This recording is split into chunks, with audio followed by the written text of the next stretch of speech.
नमस्कार साथियों, स्वागत करती हूँ मैं आपका YouTube चैनल नर्सिंग स्कूल में। तो कैसे हैं आप सभी लोग दोस्तों? उम्मीद है आप सभी लोग दोस्तों अच्छे ही होंगे दोस्तों। तो आज की इस वीडियो में मैं बात करने जा रही हूँ टॉप 10 टेस्ट सीरीज़ के लिए, जो कि मैंने फुल एक्सप्लेनेशन के साथ दे रखी है दोस्तों। आज की ये पहली वीडियो है क्लास 1।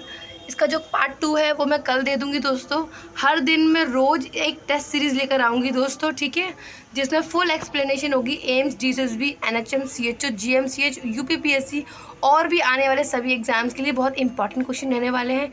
काफ़ी ही इंपॉर्टेंट क्वेश्चन है जो मैंने हर जगह से हर एक क्वेश्चन को विद एक्सप्लेनेशन बहुत ही ढूंढा है। उसके बाद ये पीपीटी मैंने बनाई है आप सभी के लिए दोस्तों। उम्मीद है आप सभी को ये अच्छी लगेगी दोस्तों। वीडियो स्टार्ट करने से पहले आप लोगों को बस एक बात बोलना चाहूँगी दोस्तों, ध्यान देना मेरी बातों पे। इतिहास लिखने के लिए कलम नहीं, इतिहास लिखने के लिए कलम नहीं, हौसलों की ज़रूरत होती है। जैसा कि मैंने कहा दोस्तों, इतिहास लिखने के लिए कलम की नहीं, हौसलों की ज़रूरत होती है। हौसलों को बुलंद रखो, सोचो ऊंचा, तो क्या नहीं कर सकते हैं आप। बस यही मन में ठान के पढ़ाई करना और आगे बढ़ना, ताकि आसमान छू सको दोस्तों। तो इसी के साथ वीडियो स्टार्ट करती हूँ दोस्तों। मैं वीडियो स्टार्ट कर लेती हूँ। टॉप 10 क्वेश्चन हैं फुल एक्सप्लेनेशन के साथ, ठीक है। सफलता आपके हाथों में, कदम चूमेगी आपकी सफलता। अब मैं क्वेश्चन नंबर 1 आपको मैं बता देती हूँ दोस्तों। क्वेश्चन नंबर 1 में क्वेश्चन ये पूछा गया है, ये बोला गया है कि a client return for her 6 month prenatal checkup. एक महिला है जो 6 महीने प्रेग्नेंट है। अब वो प्रीनेटल चेकअप के लिए अस्पताल में आई है और वहाँ पर 2 महीने के अंदर उसका 10 LB मतलब 10 पाउंड्स, 10 पाउंड्स को केजी में कैसे लिखेंगे दोस्तों? 10 LB is equals to 4.5 kg, ठीक है। आप कैलकुलेट करके देख लेना दोस्तों। 4.5 kg इसका वेट बढ़ गया है, ठीक है। तो इसने the result of her physical examination are normal. Physical examination हुआ था पेशेंट का, वो नॉर्मल आया। And how does the nurse interpret the effectiveness of the instruction about the diet and weight control, ठीक है। तो अब यहाँ ये पूछा गया है कि नर्स कैसे इंटरप्रिटेट करेगी कि जो इंस्ट्रक्शन पेशेंट को दी गई थी डाइट और वेट कंट्रोल के लिए, वो कितनी इफेक्टिवनेस लेकर आ रही है दोस्तों। तो यहाँ पे हम देख सकते हैं 4 ऑप्शन आपको दे रखे हैं। उन 4 ऑप्शन में से मैं आंसर आप पहले ही देख चुके हैं बाय मिस्टेक दोस्तों। तो यहाँ पे देख सकते हैं ऑप्शन नंबर बी दे रखा है, आंसर बी है। यहाँ पे बोला गया है she needs further instruction and re enforcement. जैसा कि यहाँ पूरा लिखा हुआ है, because of her excessive weight gain in the 2 month, she needs the re-evaluation of her eating habits and reinforcement of the proper dietary habits for the pregnancy. A 2200 calorie diet is recommended for the most pregnant woman weight with a weight gain of 27 to 30 LB over the 9-month period. तो दोस्तों यहाँ पे एक question और बन गया है। यहाँ पे पूछा एक क्वेश्चन और बन जाएगा कि एक प्रेग्नेंट लेडी कितना कैलोरी इनटेक लेगी पर डे। तो यहाँ पे देख सकते हैं 2200 कैलोरी, ठीक है। 2200 कैलोरी डाइट जो रिकमेंडेड होती है प्रेग्नेंट वुमन को, ठीक है। एंड यहाँ पे लिखा है with the rapid and excessive weight gain PIH should be suspected. PIH से मतलब है प्रेगनेंसी इंड्यूस्ड हाइपरटेंशन सस्पेक्टेड हो सकता है पेशेंट को, बिकॉज पेशेंट का rapid and excessive weight gain हो रहा है दोस्तों। इसी के साथ आगे बढ़ती हूँ क्वेश्चन नंबर 2 में। उम्मीद है आपको सेकंड क्वेश्चन नंबर समझ आया होगा दोस्तों। अब यहाँ पे क्वेश्चन नंबर 2 है, अ 47-year-old client come to the emergency department complaining of the moderate flank and abdominal and testicular pain। एक 47 ईयर मेल है जो कि इमरजेंसी डिपार्टमेंट में एडमिट हो रहा है। किस कंप्लेंट के साथ? उसे मॉडरेट पेन है, मॉडरेट फ्लैंक में पेन है, एब्डोमेन में पेन है और टेस्टिकुलर पेन भी है, साथ में नोजिया है और 4 आवर्स ड्यूरेशन, ठीक है। After the physical examination obtain the client's history। The physician suspect the urethral obstruction by calculi. तो फिजिकल एग्जामिनेशन के बाद डॉक्टर को लगा कि शायद उसे यूरेथ्रा में ऑब्स्ट्रक्शन है कैलकुलाई की वजह से। So the nurse realise that the physician will order which one of the following diagnostic study to best confirm the diagnosis. अब नर्स को समझना पड़ेगा कि अब डॉक्टर जो फिजिशियन है वो कौन सा ऑर्डर देने वाले हैं टेस्ट के लिए, जिससे कि डायग्नोस्टिक स्टडी कंफर्म कर सके कि पेशेंट को यूरेथ्रल ऑब्स्ट्रक्शन कैलकुलाई की वजह से है। यहाँ पे 4 ऑप्शन आपको दिखा रखे हैं दोस्तों, cystoscopy and kidney urinary bladder, x ray of abdomen, IVP, जैसे कि ऑप्शन सी में दे रखा है ये intravenous pyelogram with excretory urogram, IVP, ठीक है, आईवीपी भी बोलते हैं, इंट्रावीनस पाइलोग्राम भी बोलते हैं, ठीक है। अब किसका करना है, एक्सक्रीटरी यूरोग्राम, ठीक है, मतलब हमारे किडनी, यूरेटर, ब्लैडर इनका करना है। और साथ ही साथ ऑप्शन में दे रखा है डी यूरेट्रोलिथोटमी। तो इसका जो राइट आंसर है दोस्तों सी है, आईवीपी विद एक्सक्रीटरी यूरोग्राम। यहाँ पे बोला गया है जो एक आईवीपी है विद एक्सक्रीटरी यूरोग्राम वो यूज़ किया जाता है, किस लिए यूज़ किया जाता है, to visualize kidney, kidney pelvis, ureter and bladder, इन सबको देखने के लिए आईवीपी किया जाता है। And this procedure is used specifically to determine whether urethral obstruction is partial or complete. It shows the exact location of the stone, dilation of the ureter above the stones. ठीक है, अब ये test क्या करता है, हमें exact location बताएगा calculi की, ठीक है, कितना पार्शियल हो गया है, कंप्लीट ऑब्स्ट्रक्शन हो गया है, एग्जैक्ट क्या लोकेशन है स्टोन की, क्या साइज़ है स्टोन का, तो ये सारी स्पेसिफिकेशन हमको बताता है। उम्मीद है आपको क्वेश्चन नंबर 2 समझ आया होगा दोस्तों। अब मैं आगे नेक्स्ट में बढ़ती हूँ क्वेश्चन नंबर 3।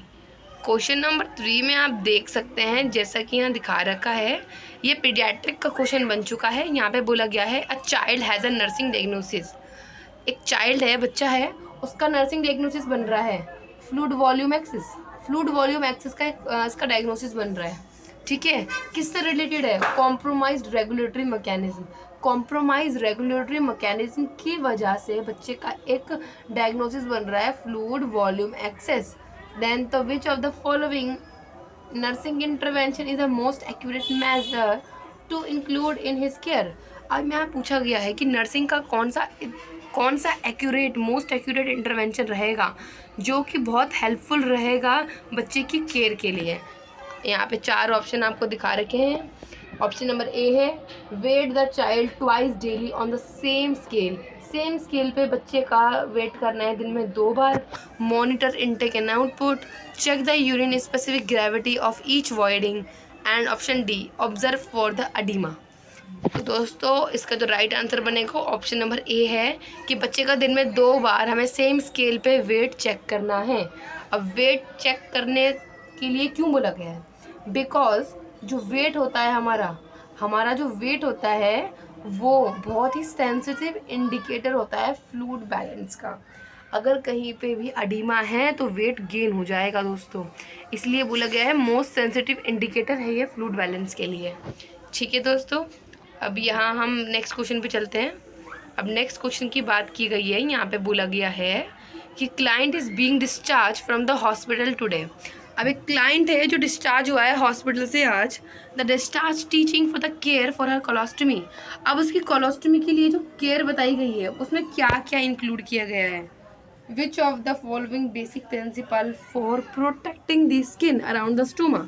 अब कौन से बेसिक प्रिंसिपल पेशेंट को बताए गए हैं ताकि वो अपनी स्किन को प्रोटेक्ट कर सके जो स्टोमा के अराउंड की स्किन है। 4 ऑप्शन है। पहला option tapping pouch that is leaking, option B cutting the skin barrier 112 inch larger than the stoma, option C change the pouch only when leakage, अगर पाउच को चेंज करना है जब इसका लीकेज होगा, and option D using a skin sealant under the pouch adhesive.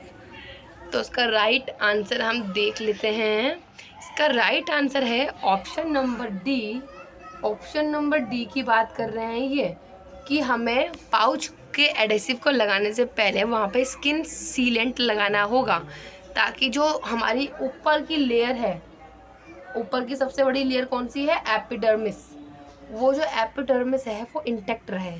ठीक है, when no skin sealant is used, जब कोई भी सीलेंट यूज़ नहीं किया जाएगा तो एपिडर्मिस जो है वो टेप के साथ लेयर रिमूव हो जाएगी। जैसे पेशेंट बोलते हैं स्किन छिल गई, छाले पड़ गए, वो किस वजह से होते हैं टेप लगाने के बाद, बिकॉज एपिडर्मिस की ऊपर की आउटर मोस्ट लेयर रिमूव हो जाती है टेप के साथ। इसलिए स्टोमा लगाने से पहले हमें सीलेंट लगाना ज़रूरी है।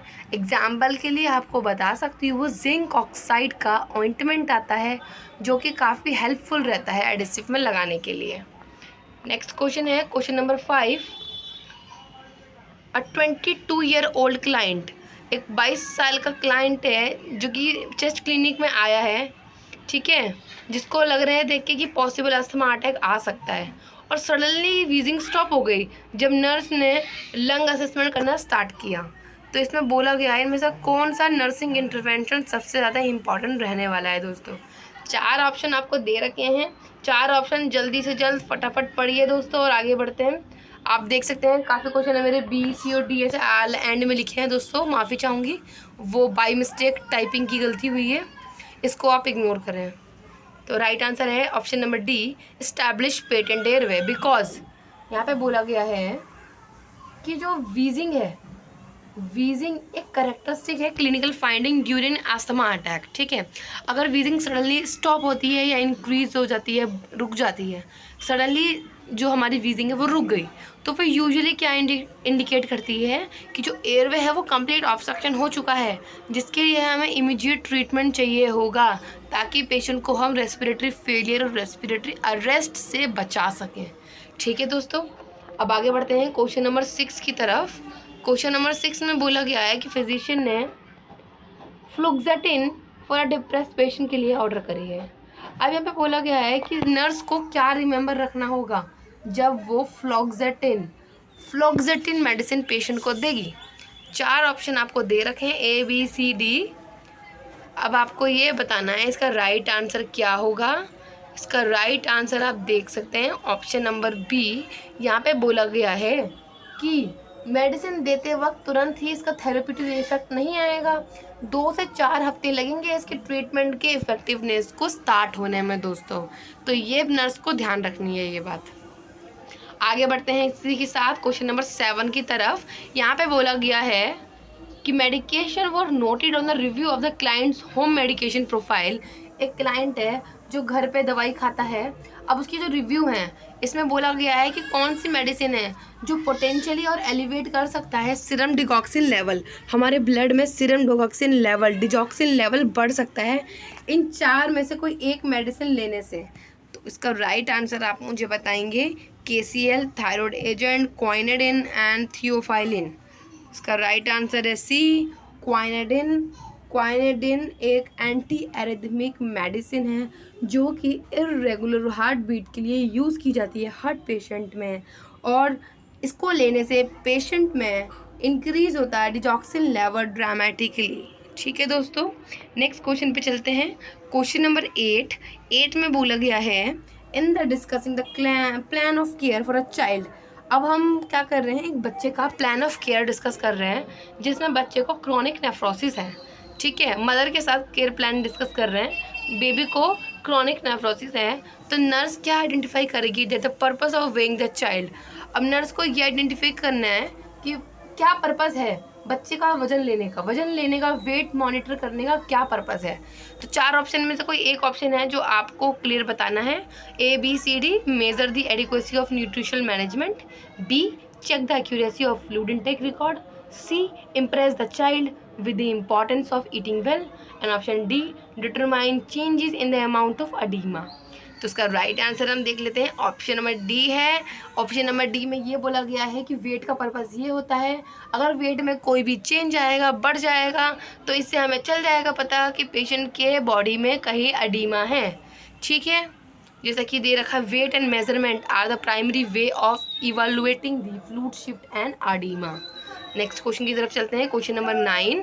क्वेश्चन नंबर 9 में ये बोला गया है A nurse and prenatal client discuss the effect of cigarette smoking on the pregnancy. एक नर्स और एक प्रीनेटल वुमन जो प्रेग्नेंट है वो डिस्कस कर रहे हैं कि सिगरेट का क्या असर पड़ेगा, सिगरेट पीने का क्या असर पड़ेगा बच्चे पे और प्रेगनेंसी में. तो it would be correct for the nurse to explain that with the cigarette smoking there is an increased risk that the body will have. यहाँ पे बोला गया है कि नर्स ने पेशेंट को समझाया कि सिगरेट स्मोकिंग लेने से कौन से रिस्क बेबी में बढ़ जाते हैं. 4 ऑप्शन है: nicotine withdrawal, birth defect, anaemia and low birth weight. इसका राइट आंसर ऑप्शन डी रहने वाला है दोस्तों. अगर स्मोकिंग करेगी मदर तो low birth weight LBW baby होंगे. नॉर्मल से काफ़ी कम वेट होगा 2.5 kg से बहुत ही कम वेट होगा बच्चे में. ठीक है, तो नेक्स्ट क्वेश्चन की तरफ चलते हैं. नेक्स्ट क्वेश्चन जो कि लास्ट क्वेश्चन रहने वाला है आपका दोस्तों. A primary reason for sending a burn client. जो प्राइमरी रीज़न होता है बर्न क्लाइंट का sending the home with a pressure garment. जब हम बर्न क्लाइंट को, ठीक है, बर्न जब पेशेंट को बर्न हो जाता है, जल जाता है, बर्न क्लाइंट को हम जब घर भेजते हैं तो हमारा प्राइमरी रीज़न क्या होता है? जब हम उसे प्रेशर गारमेंट पहना के भेजते हैं, जैसे कि jobs garment. Is that the garment? यहाँ पे पूछा गया है जॉब्स गारमेंट ला के भेजते हैं हम लोग. तो जो जॉब्स गारमेंट होता है वो किस पर्पज़ के लिए बनाया जाता है? 4 ऑप्शन दे रखे हैं ABCD. अब आपको बताना है कि राइट आंसर क्या रहने वाला है दोस्तों. तो हम इसके राइट आंसर की तरफ आगे बढ़ जाते हैं. ऑप्शन नंबर A, इसमें बोला गया है जो जॉब्स गारमेंट प्रेशर गारमेंट है वो हाइपरट्रॉफिक स्कार फॉर्मेशन को डिक्रीज करता है, जिस वजह से हमें प्रेशर गारमेंट पहनाने पड़ते हैं. यहाँ पे बोला गया है जो ट्यूबुलर सपोर्ट होता है such as received with the Jobst garment. जो ट्यूबुलर सपोर्ट मिलता है जॉब्स गारमेंट से, apply the tension of 10 to 20 mm of HG का टेंशन अप्लाई करता है जॉब्स गारमेंट. ठीक है, and this amount of uniform pressure is necessary to prevent and reduce. और जो ये अमाउंट ऑफ यूनिफॉर्म प्रेशर है बहुत ज़रूरी होता है हाइपरट्रॉफिक स्कैरिंग को रिड्यूस और प्रिवेंट करने के लिए. ठीक है, and clients typically wear a pressure garment for 6 to 12 months during the recovery phase of their care. Recovery phase के दौरान 6 से 12 महीने में प्रेशर गारमेंट पेशेंट टिपिकली इसको पहनते हैं दोस्तों. उम्मीद है आपको ये सारे क्वेश्चन काफ़ी अच्छे और इन्फॉर्मेटिव लगे होंगे और आपको समझ भी आए होंगे दोस्तों with full explanation of rational. ठीक है दोस्तों, ऐसे ही और टेस्ट सीरीज़ में आपके लिए कल लेकर आऊँगी दोस्तों. आगे आने वाली वीडियोस में बने रहने के लिए आपको चैनल को सब्सक्राइब करना होगा और साइड का बेल आइकन ज़रूर प्रेस करना होगा. Thank you so much video को एंड तक देखने के लिए. आपसे मैं कल मिलती हूँ नेक्स्ट वीडियो में दोस्तों. तब तक के लिए goodbye and take care.